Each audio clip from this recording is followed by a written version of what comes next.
Sabaan sagaloonni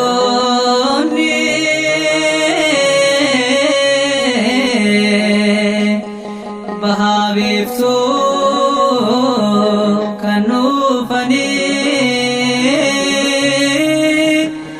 mootummaa keef warqee lubummaa keef ixaanaa si fidanii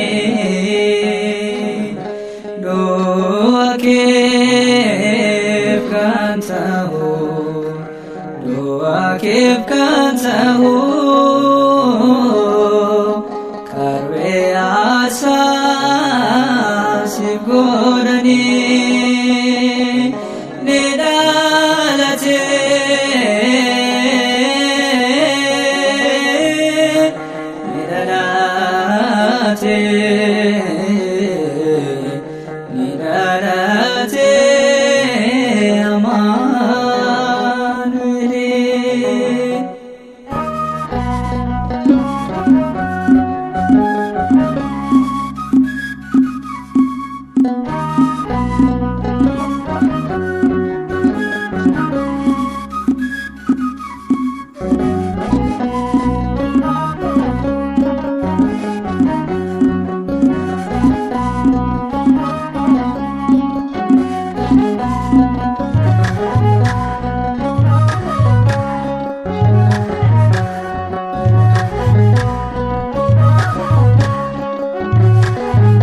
Amaanu'eel. Amaanu'eel dhalate, dhalate, Amaanu'eel dhalate.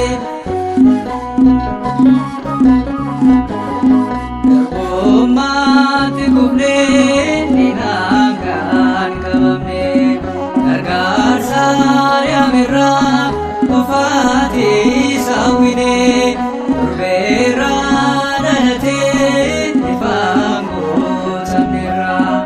Amaanu'eel Waaqayyo nu duukaa ta'eera ni dhalate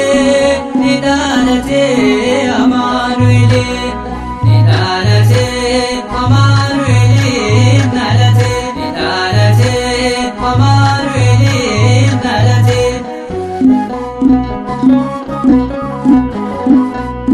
Lallaaorii keessatti hiyyeessaa fakkaate dhufaa Yesuus jedhee foon keenya uffatee ifnee dhugaa ifee mo'amee dhugannee dhalachuu isaatti